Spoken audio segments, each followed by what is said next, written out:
The janitor's 7-year-old son answered a call in French in front of a billionaire, so he asked him to go to the meeting. What the boy did surprised everyone. Before we dive into the story, drop a comment below and tell us where you're watching from. Enjoy the story. The phone rang at exactly 3:47 p.m.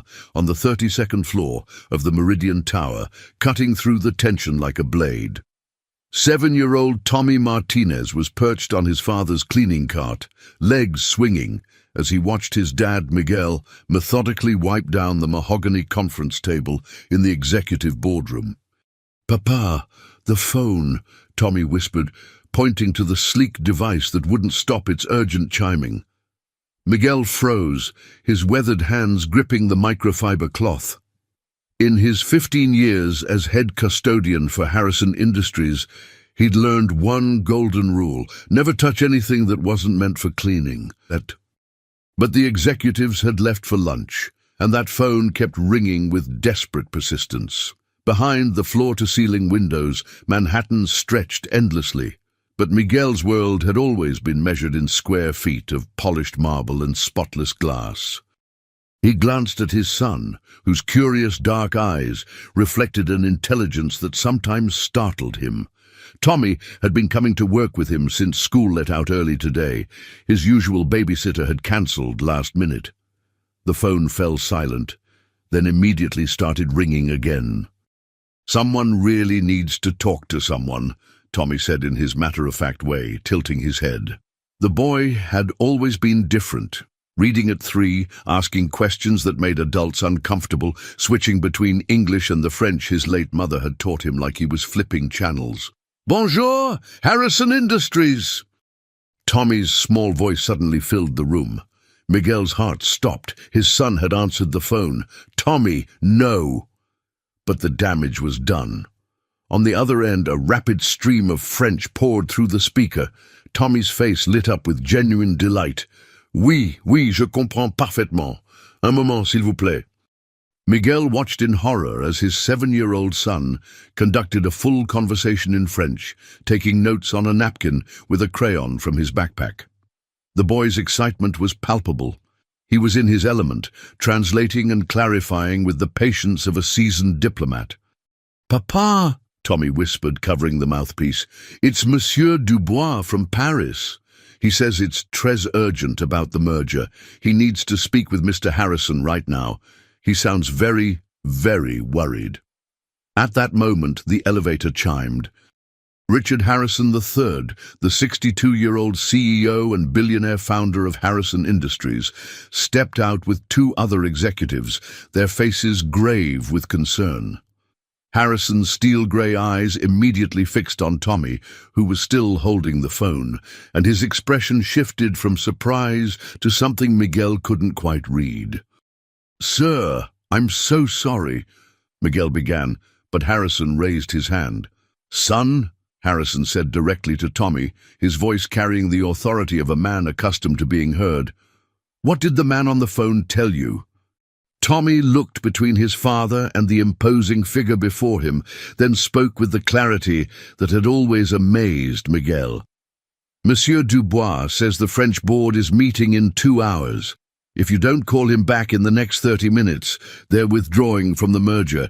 He says someone named Marcel is spreading lies and—" Tommy paused, consulting his crayon notes. "And that $500 million is about to disappear forever." The silence that followed was deafening. Harrison's face had gone completely pale. "Dear God," Harrison whispered. "We don't have a French translator available today. Our entire deal." He looked at Tommy with newfound respect. "Son, how well do you speak French?" Tommy smiled with the confidence only a child could possess. "Maman always said I spoke it like a little Parisian, but Papa says I talk too much." Harrison exchanged a look with his executives that Miguel recognized. It was the same look people got when they realized Tommy wasn't just any ordinary 7-year-old. "Miguel," Harrison said, his voice tight with urgency, "I need to ask you something that's going to sound absolutely insane. But before he could finish, Tommy had already put the phone back to his ear, speaking rapid French with the ease of breathing. And in that moment, Miguel realized their lives were about to change in ways he couldn't possibly imagine. Because sometimes, the most extraordinary opportunities come disguised as the most impossible requests. "Miguel," Harrison said, his voice trembling with barely controlled desperation, "I need your son to help me save my company." The words hung in the air like smoke. Miguel felt his knees weaken as he processed what the billionaire had just said.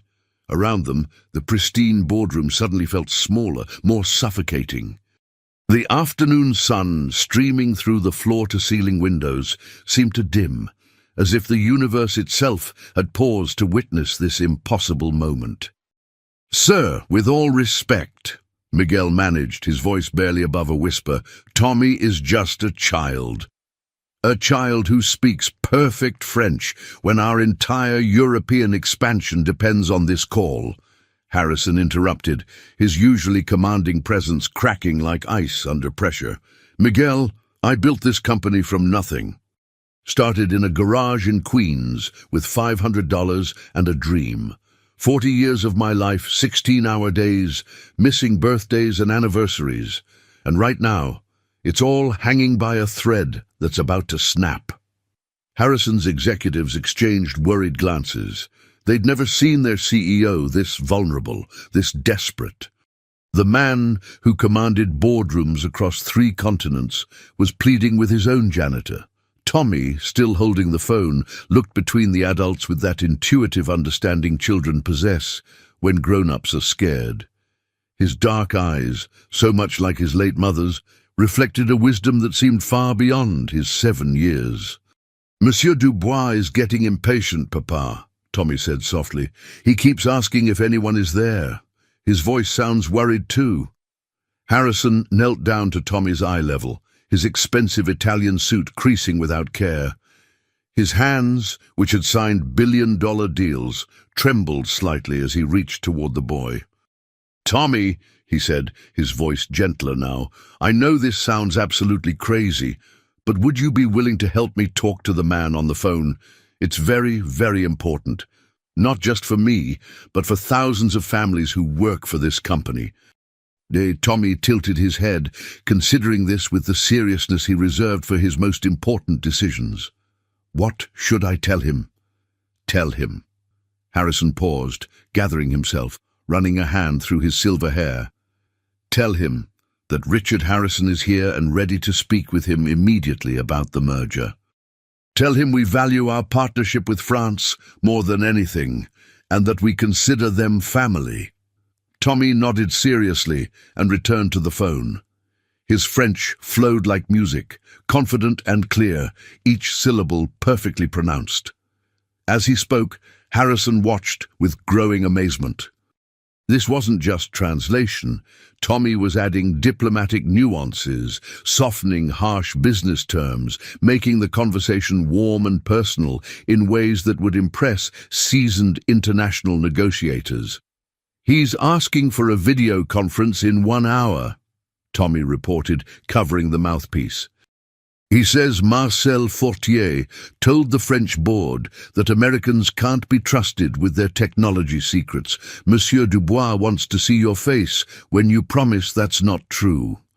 Harrison's expression darkened like a storm cloud. "Marcel Fortier. That snake has been undermining this deal for months, spreading poison in every board meeting." He looked at Tommy with new resolve, seeing not just a child, but perhaps his salvation. "Son, would you stay and help me with this video call? I'll pay your father extra, and you'd be helping save thousands of jobs." Miguel started to protest, his protective instincts flaring, but Tommy's eyes had already lit up with purpose, the same expression he got when helping elderly neighbors with their groceries. "Can I really help save people's jobs, Mr. Harrison?" "You might be the only one who can," Harrison said solemnly. But as Tommy smiled and nodded eagerly, Miguel caught something troubling in Harrison's expression, a desperation that suggested this situation was even more dire than they'd been told, and that his 7-year-old son was about to become the centerpiece of something far bigger than anyone imagined. The next hour transformed Harrison's corner office into something resembling a military command center. Tommy sat cross-legged in a leather chair worth more than Miguel's annual salary, studying French business documents with the laser-focused intensity of a scholar preparing for the most important exam of his life. Harrison had summoned his entire senior team, and they hovered around the 7-year-old like he held the keys to their collective survival. The office itself spoke of decades of success. Mahogany bookshelves lined with business journals, awards from international commerce organizations, and photographs of Harrison shaking hands with presidents and prime ministers. Yet today, all that power and prestige hung on the words of a custodian's son. The key phrases they'll use, Harrison's CFO Janet Mills explained to Tommy, adjusting her wire-rimmed glasses, are transfer technology, intellectual property, and joint venture guarantees. These are make-or-break terms in international business. Can you handle those in French? Tommy nodded confidently, his small fingers tracing the words on the documents. Transfert de technologie, propriété intellectuelle, and guarantees de co-entreprise. But Mrs. Mills, should I use the formal vous or the friendly tu when I talk to them? Janet blinked in surprise. Most adult translators didn't consider such nuances. Definitely formal, Tommy. Very formal. Miguel stood in the corner, feeling increasingly out of place among the executives in their $1,000 suits and Rolex watches. His calloused hands, stained from years of cleaning solutions, seemed to belong to a different world entirely. His son was discussing international finance terminology like he'd been born for it, switching effortlessly between English explanations and French pronunciations. "Tommy," Harrison said, loosening his silk tie for the first time Miguel had ever witnessed, "I need you to understand something crucial. Marcel Fortier isn't just trying to stop this merger. He's trying to destroy my reputation across all of Europe. He's been spreading lies about American business practices for months, saying we're dishonest, that we steal ideas and exploit partnerships." "But that's not true, right?"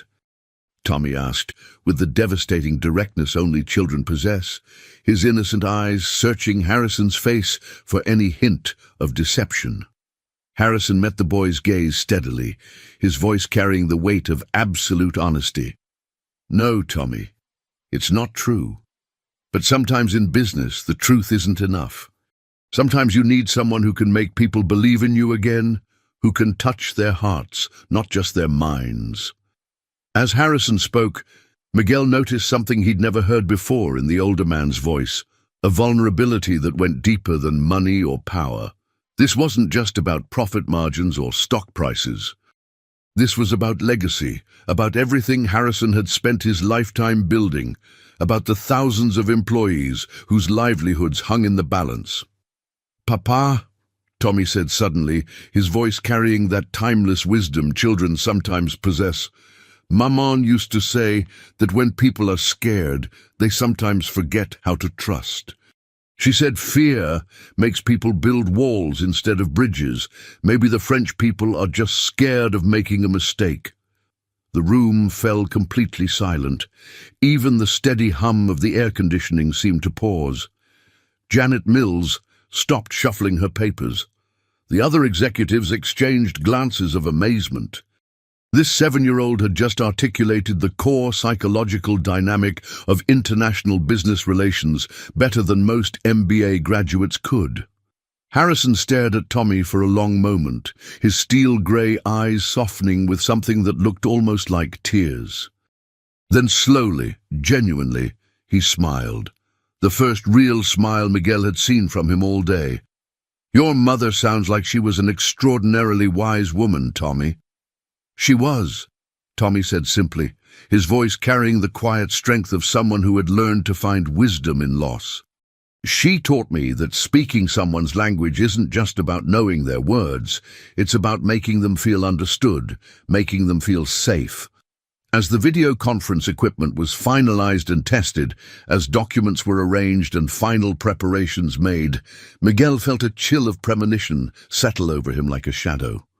His 7-year-old son was about to enter a world of high-stakes international business, armed with nothing but his mother's wisdom, his natural gift for languages, and the pure heart of a child who still believed in the power of truth.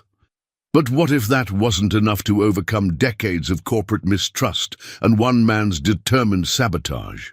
The massive video screen flickered to life at precisely 4:30 p.m., revealing 5 stern-faced French executives seated around an imposing mahogany table in what was clearly an elegant Parisian boardroom. Crystal chandeliers cast sophisticated lighting over their serious expressions, and through tall windows behind them, the Eiffel Tower stood majestically in the distance.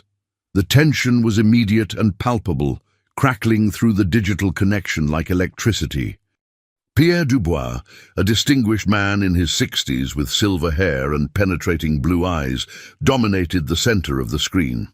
His navy suit was impeccably tailored, and his bearing spoke of old-world European elegance mixed with modern business acumen.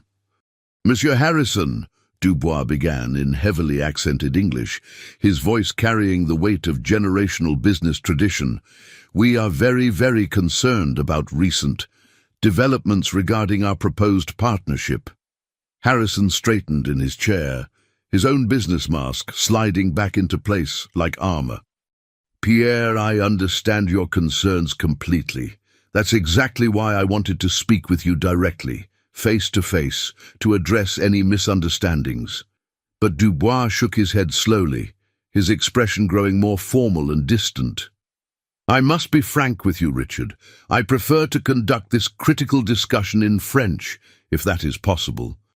Too much has been lost in translation already, too many nuances missed, too many meanings distorted." Harrison's confident facade cracked slightly, like paint peeling under pressure.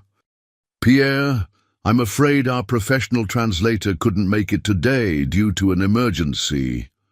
"Then perhaps," interrupted a sharp, calculated voice from the Paris screen, Marcel Fortier appearing suddenly at the edge of the frame like a predator emerging from shadows.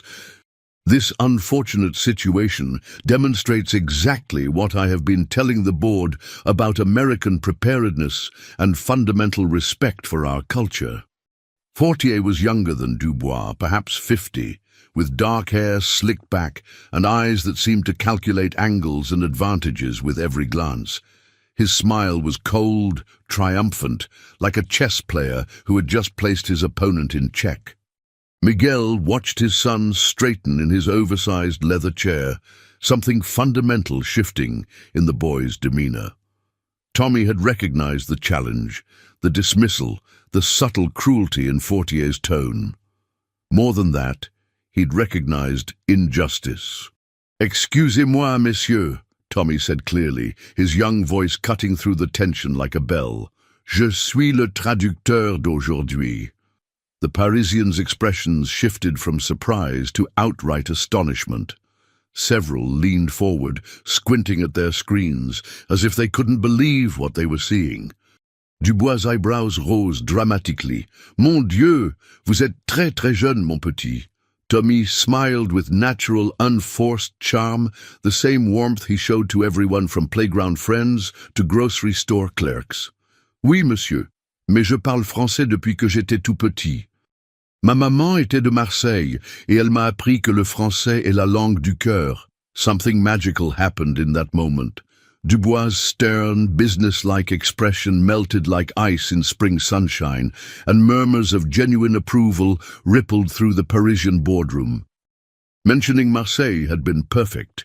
It showed cultural connection, not just linguistic ability, but saying French was the language of the heart had touched something deeper. Marseille.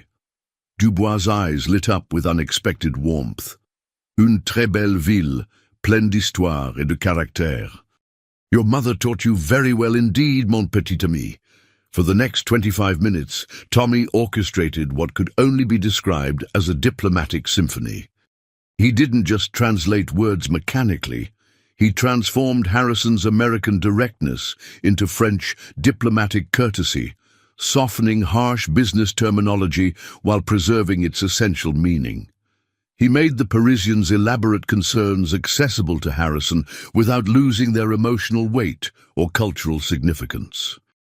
Miguel watched in absolute amazement as international tensions that had been building for months dissolved under his son's innocent but skillful guidance.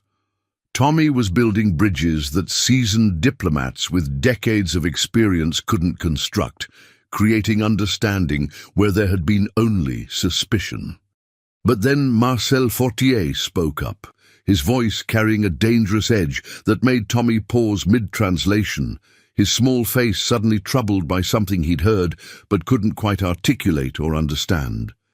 "Monsieur Dubois," Marcel Fortier interjected smoothly, his voice silk-wrapped steel, "perhaps we should discuss the real substantive concerns about this merger. Concerns that a child translator, however charming, cannot possibly comprehend or adequately convey." Tommy's fluid translation faltered for the first time since the conference began. His confident expression flickered like a candle in wind. He's saying something about problems I don't understand," he told Harrison, his voice smaller now, uncertainty creeping in like shadows at twilight. Fortier continued in rapid, complex French, his tone growing progressively more aggressive and accusatory. He spoke with the calculated precision of someone who had planned this attack carefully, using sophisticated terminology and speaking at a pace designed to overwhelm and confuse. Tommy's eyes widened as he struggled desperately to keep up with the torrent of complex accusations flowing from Paris. His small hands gripped the arms of his chair, knuckles white with concentration and growing fear. "He's talking about secret documents and stolen technology?" Tommy's voice grew smaller with each word, his confidence crumbling visibly. "Mr. Harrison, he's saying you took something that belonged to French companies. That Americans always steal ideas from Europe?" Harrison's face darkened with righteous anger, his jaw clenching. "That's completely and utterly false, Tommy. Tell them—" But Fortier wasn't finished with his calculated assault. He launched into an even more vicious barrage of technical accusations, speaking so rapidly and using such complex legal and financial terminology that Tommy began to look genuinely overwhelmed, like a small boat caught in a sudden storm. "Papa," Tommy whispered, tears forming in his dark eyes, his voice breaking slightly. "I can't understand all the words he's using. They're too big, too fast, too complicated. I'm letting everyone down. I'm failing." Miguel's heart broke watching his son's confidence shatter.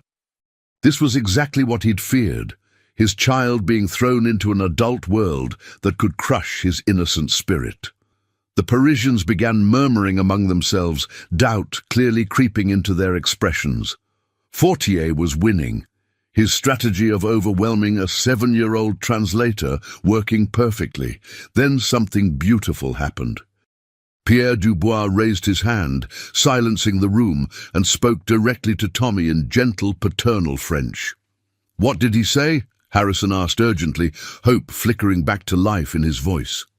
Tommy wiped his eyes with the back of his small hand and sat up straighter, dignity returning to his posture. "Monsieur Dubois told Marcel to slow down and speak more clearly, because even adults have trouble understanding him when he talks so fast and uses so many complicated words just to show off. And he said—" Tommy paused, a small but determined smile appearing on his face. "He said that sometimes the wisest person in the room is the one who admits when they need help understanding something, and that true intelligence is about communication, not confusion." Harrison looked at Dubois through the screen with newfound respect and gratitude. "Pierre, thank you for that kindness. Tommy has been absolutely remarkable today." But Marcel Fortier wasn't backing down from his assault. His eyes glittered with malicious calculation as he began speaking again, more slowly this time, but with carefully chosen words that made Tommy's face go pale with confusion and something that looked almost like fear. "Mr. Harrison," Tommy said quietly, his voice barely above a whisper, "I think Marcel just said something very, very bad about you and some important papers, but the words he used, I don't think they mean what he wants everyone to think they mean. I think he's trying to trick people with his words." Miguel felt his protective instincts flare like a fire suddenly given oxygen. His son had caught something the adults had missed, some subtle deception in the language itself, but the weight of that discovery was clearly troubling the boy deeply. What exactly had Tommy discovered hidden in Marcel Fortier's carefully chosen words? Tommy stared at the screen for a long, thoughtful moment, his young mind working through the linguistic puzzle like his mother had taught him to approach difficult problems. Slowly, carefully, examining each piece until the whole picture became clear. His face showed the same intense concentration he displayed when reading challenging books or solving complex math problems that impressed his teachers. Finally, he turned to Harrison with that serious expression he wore when solving the most important puzzles, when he knew that getting the answer wrong could hurt someone he cared about. "Mr. Harrison," Tommy said, his voice growing stronger with certainty, "Marcel keeps saying document secrets when he talks to the other French people, but then when he explains to you, he uses a different word, documents confidentiels. In French, those don't mean the same thing at all." Harrison frowned, leaning forward with intense interest. "What's the difference, Tommy? This could be very important." "Well," Tommy said, gathering his thoughts exactly the way his mother had taught him to explain complex ideas. "When someone says document secrets, it sounds scary and sneaky, like you're hiding something bad or doing something wrong. But documents confidentials just means private business papers that every company keeps private, like when Papa keeps our family's important papers in his special box at home." The room fell into absolute silence as the implications of this 7-year-old's linguistic analysis sank in. Through the screen, they could see Pierre Dubois studying Marcel Fortier with growing suspicion and what looked like the beginning of anger. Tommy continued, his confidence returning as he unraveled the sophisticated deception piece by piece, like solving a puzzle that had been designed to trick adults. And when he said you stole technology, he actually used the word acquis, which means acquired or obtained legally, like when you buy something at a store. But he said it with a mean voice and angry gestures to make it sound bad and criminal to people who weren't listening carefully to the actual words. Miguel felt a surge of pride mixed with absolute amazement. His 7-year-old son had just exposed a sophisticated linguistic manipulation that had nearly destroyed a $500 million international business deal. More than that, he had done it with the same careful attention to truth that his mother had always emphasized. Harrison leaned forward, his expression intense with hope and admiration. "Tommy, can you explain to Monsieur Dubois exactly what you just figured out? But be very, very careful with the words. This is incredibly important." Tommy nodded solemnly and began speaking to the Parisians in clear, measured French. He explained methodically what he had noticed about Fortier's deliberately deceptive word choices, how the man had been using language to create false impressions and manipulate emotions rather than communicate truth. As Tommy spoke with the clear, honest voice of a child who had never learned to lie or manipulate, Miguel watched the French executives' faces transform dramatically. Dubois looked increasingly angry, but his anger was clearly directed not at Harrison, but at Marcel Fortier. The man who had been systematically trying to sabotage the merger was shifting uncomfortably in his chair, his confident smirk fading as a 7-year-old systematically dismantled months of careful deception with nothing but honesty and linguistic precision. "Monsieur Fortier," Dubois said coldly, switching to English clearly for Harrison's benefit, his voice carrying the full weight of decades in international business. "It appears that your concerns about American honesty are considerably less founded than our growing concerns about your own integrity." But as Tommy translated Dubois' growing support for the merger, his explanation of how the French board was now ready to move forward with renewed trust, Miguel noticed something deeply troubling. Fortier was whispering urgently to someone off-camera, his expression not defeated, but calculating, like a chess player who had just realized his opponent's strategy, but still had one final, devastating move planned. The man had one more card to play, and somehow Miguel sensed that what came next would test his son in ways that language skills and innocent honesty couldn't prepare him for. "Papa," Tommy whispered so quietly that only Miguel could hear, "I think Marcel is planning something else, the way he's smiling now.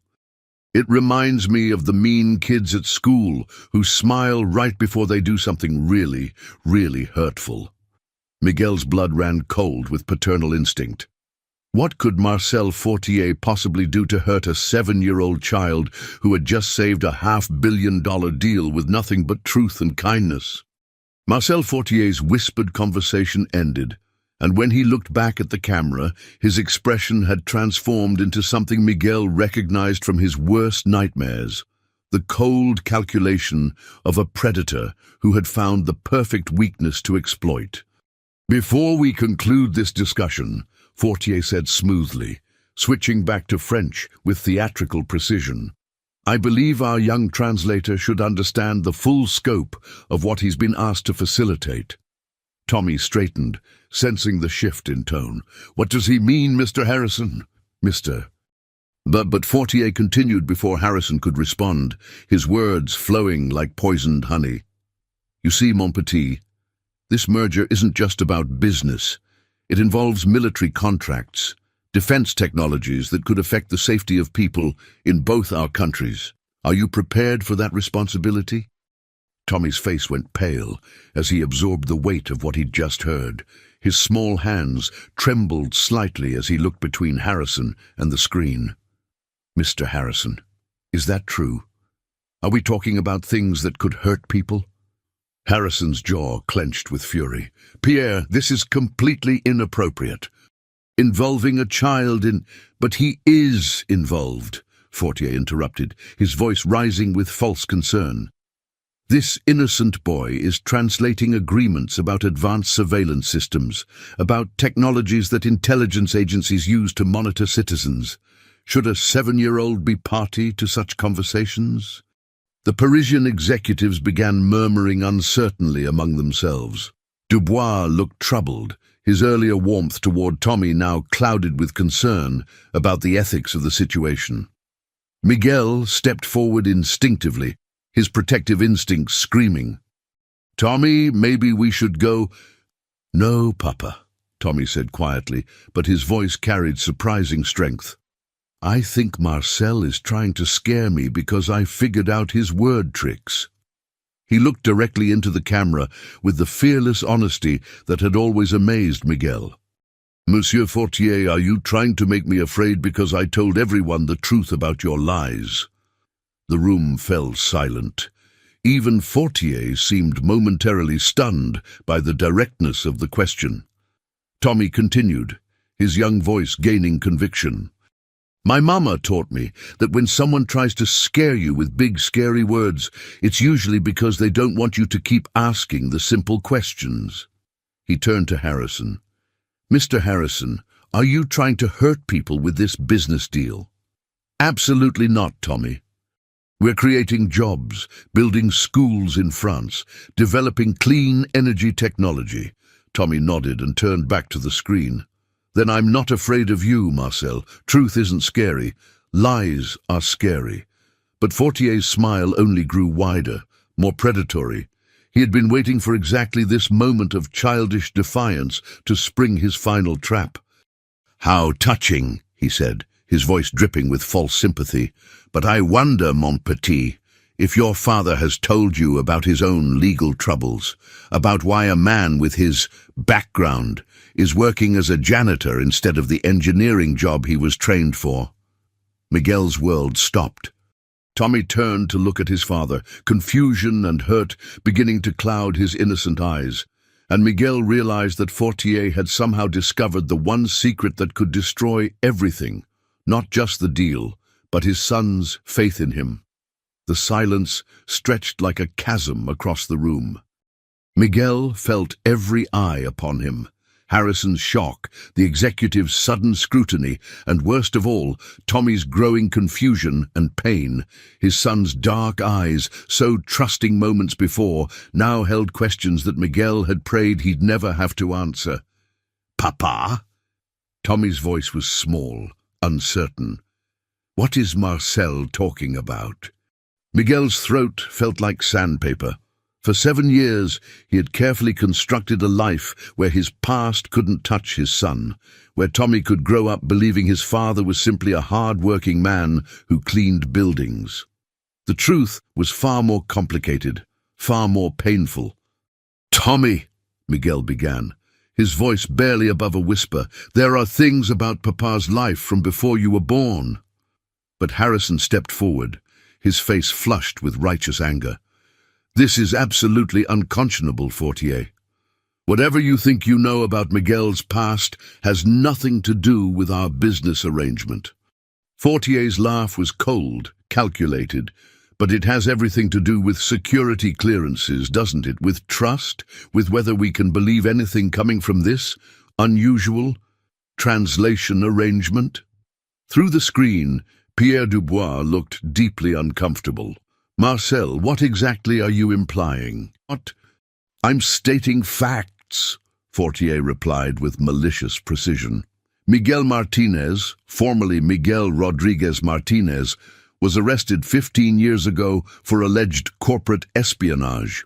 He was working as a software engineer for a defense contractor when classified information somehow found its way to competing firms. Though charges were eventually dropped due to insufficient evidence, he was blacklisted from the industry. Tommy's sharp intake of breath cut through Miguel like a knife. His son was staring at him with a mixture of confusion, hurt, and something that looked terrifyingly like shame. "Papa, you were arrested. You were accused of being a spy." Miguel knelt down to Tommy's eye level, his hands shaking as he reached toward his son. "Tommy, listen to me. I was never a spy. I was young. I trusted the wrong person, and someone used my access codes to steal information. I was innocent, but by the time they proved it, my reputation was destroyed. That's why I became a janitor. It was the only honest work I could find." Tommy's eyes filled with tears, but they weren't tears of fear. They were tears of recognition. Like when Marcus at school blamed me for cheating when he was the one who copied my homework. Exactly like that, mijo, except the grown-up version was much worse.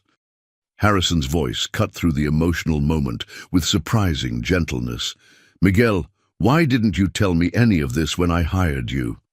"Because I knew if you knew the truth, you'd never give me a chance to prove I was trustworthy. All I wanted was to work hard, provide for my son, and leave the past buried." "Would you—" But Tommy was processing everything with the rapid intelligence that had always amazed the adults around him. Suddenly, his tear-stained face transformed with understanding, and something that looked remarkably like pride. "Papa, is that why you know so much about computers and business things? Because you used to be an engineer?" Miguel nodded, remembering a life that felt like it belonged to someone else. "I had a master's degree in software engineering from MIT, Tommy. I specialized in communication systems and network security." Tommy turned back to the screen, his spine straightening with determination. "Marcel, my papa isn't a spy. He's the smartest man I know, and he's been cleaning your messes for 15 years because he's too honest to lie about his past." The room erupted in murmurs of surprise. Even Fortier seemed taken aback by the boy's fierce defense of his father. But Tommy wasn't finished. With devastating 7-year-old logic, he delivered what would prove to be the most important question of the entire negotiation. "Marcel, how did you find out about my papa's past? Did you spy on us to get that information?" Fortier's confident smirk faltered for the first time all day, and Miguel realized his son had just turned the tables in a way that no adult would have thought to attempt. The question hung in the air like an accusation. Marcel Fortier's face cycled through several expressions: surprise, calculation, and finally, barely concealed panic. He had been so focused on his attack that he hadn't considered how a 7-year-old might respond to his revelations.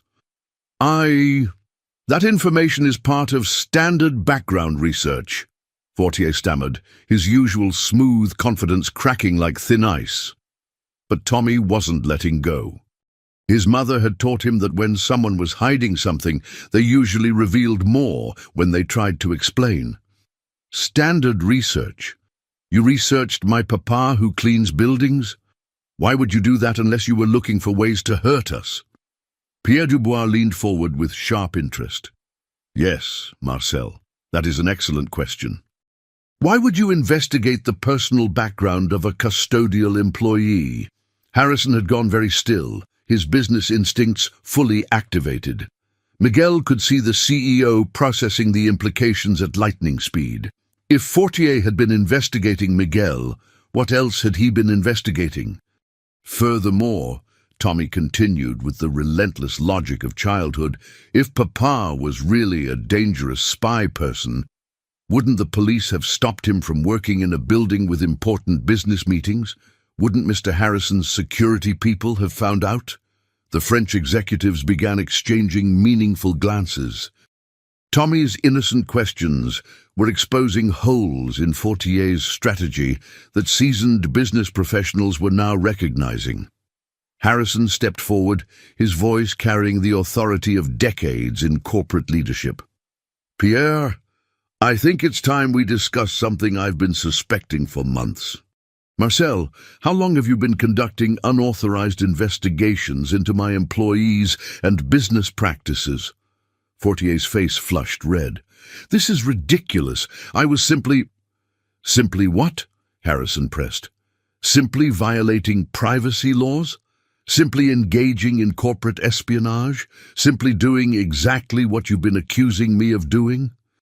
Tommy looked up at his father with growing understanding. "Papa, Marcel has been spying on us while saying spying is bad." "I think so, mijo." The 7-year-old turned back to the screen with the kind of moral clarity that adults often lost in the complexities of business. "Monsieur Dubois, I think Marcel has been lying about everything. He says Americans can't be trusted, but he's been secretly investigating people and using private information to hurt them. That's not very trustworthy, is it?" Dubois' expression had grown increasingly stern as he watched his colleague's careful strategy collapse under the questions of a child. "Marcel, I think you need to explain yourself immediately." But Fortier was trapped, and like any cornered predator, he was about to become even more dangerous. His eyes glittered with desperation as he realized his months of careful manipulation were unraveling. "You want explanations?" he snarled, dropping all pretense of diplomatic courtesy. "Fine. Yes, I investigated him. Yes, I've been gathering information about Harrison Industries' security practices, employee backgrounds, and business vulnerabilities. And yes, I've been sharing selected information with our competitors because this merger would destroy French technological independence." The admission hit the room like a bomb. The admission hit. Even his fellow French executives recoiled in shock. Harrison's voice was deadly quiet. "You've been committing industrial espionage while accusing me of dishonesty."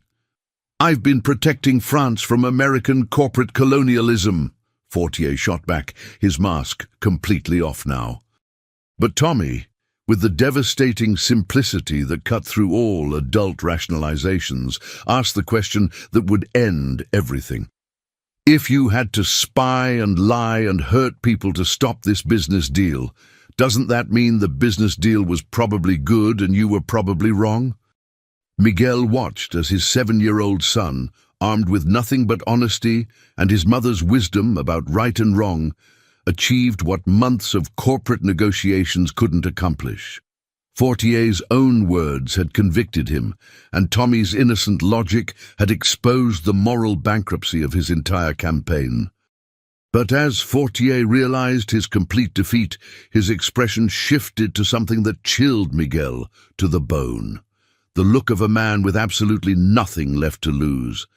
Marcel Fortier sat back in his chair, and for a moment, the fight seemed to drain out of him completely. His shoulders sagged, his defiant expression crumbled, and he looked like a man who had just realized the magnitude of his own destruction.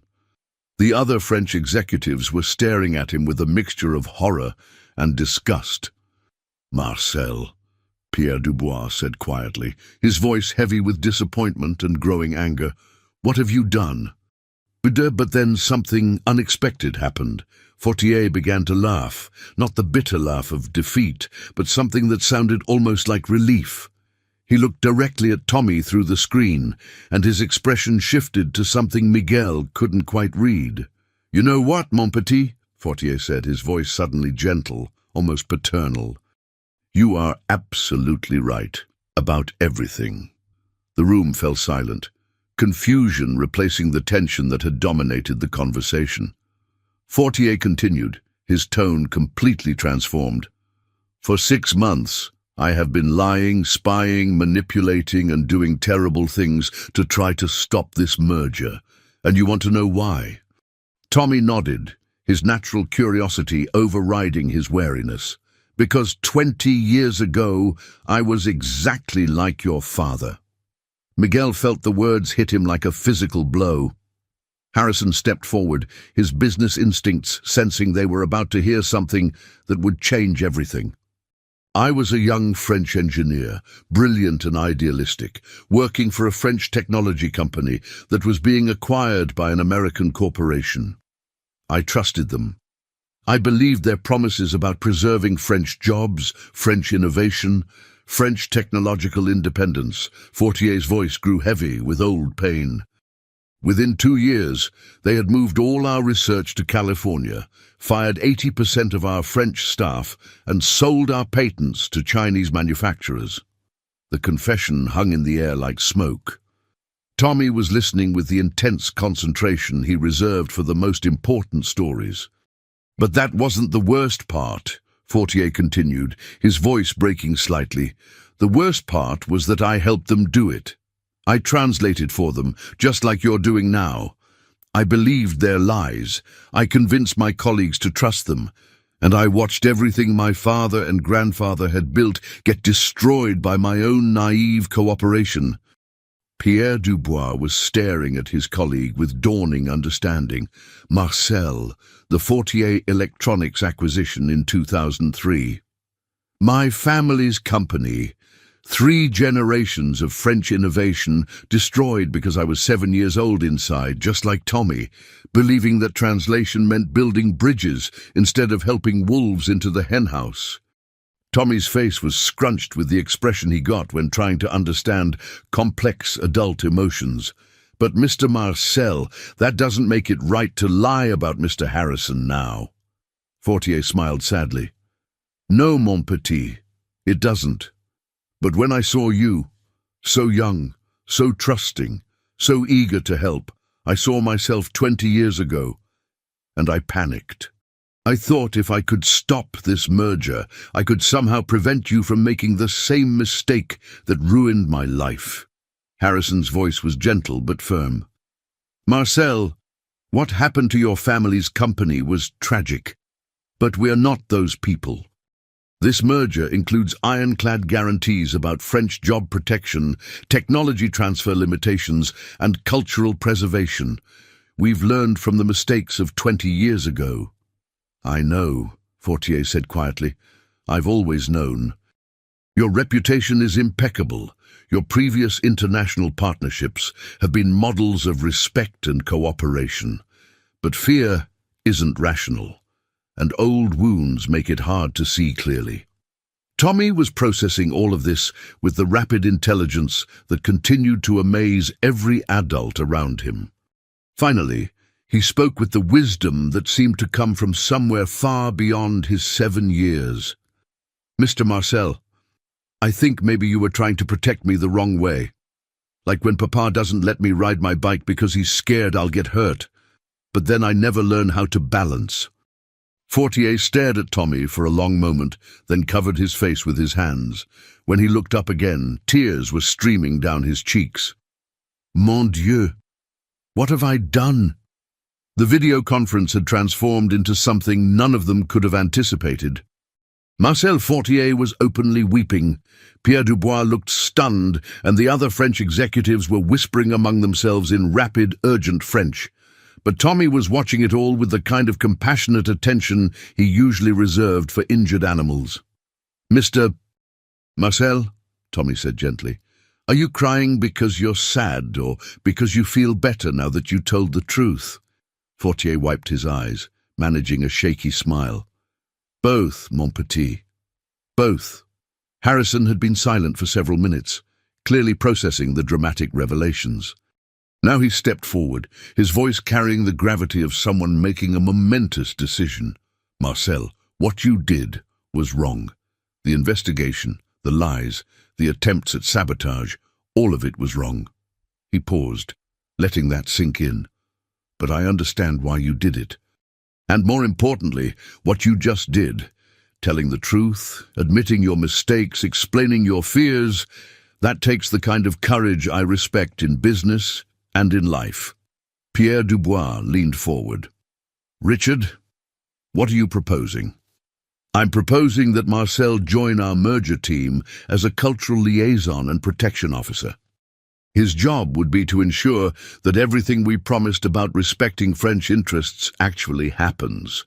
Who better to watch for American corporate overreach than someone who's lived through it? The room fell silent as everyone absorbed this unexpected turn.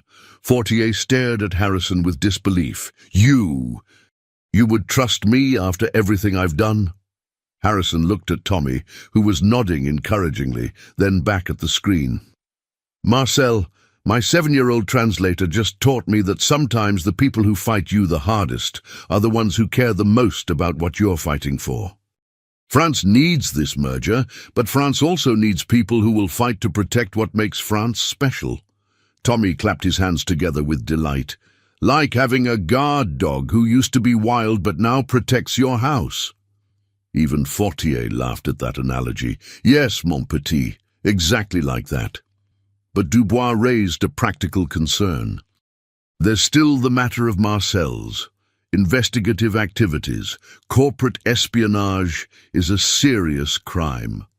Harrison nodded thoughtfully. Marcel, are you willing to turn over all the information you gathered to both our legal teams? Full disclosure, complete cooperation, and a formal apology to everyone affected? Yes, absolutely. Then I propose we handle this as an internal matter.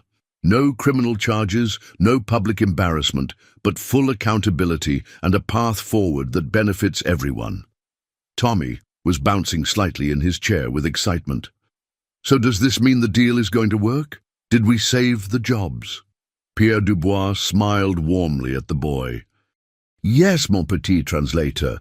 I believe you have saved far more than just jobs today. You've saved friendships, partnerships, and perhaps even a man's soul.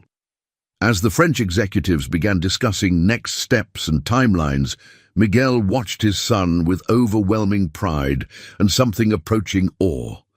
Tommy had walked into a world of billion-dollar business deals and international intrigue, armed with nothing but honesty, compassion, and the wisdom his mother had given him. But as the conference moved toward conclusion, Harrison pulled Miguel aside for a private conversation that would prove to be just as life-changing as everything that had come before. "Miguel, I have a proposition for you," Harrison said quietly. "But first, I need to ask you something important about your engineering background and whether you'd be interested in a significant career change." Miguel looked at his son, still chatting happily with the French executives in fluid French, and realized that this day of impossible requests was far from over. 6 months later, Miguel Martinez stood in his new corner office on the 45th floor of the Meridian Tower, watching Tommy explain French pronunciation to a group of visiting executives from Lyon. The boy had become something of a legend in international business circles, the 7-year-old translator who saved a $500 million merger with nothing but honesty and his mother's wisdom. But today's meeting was different.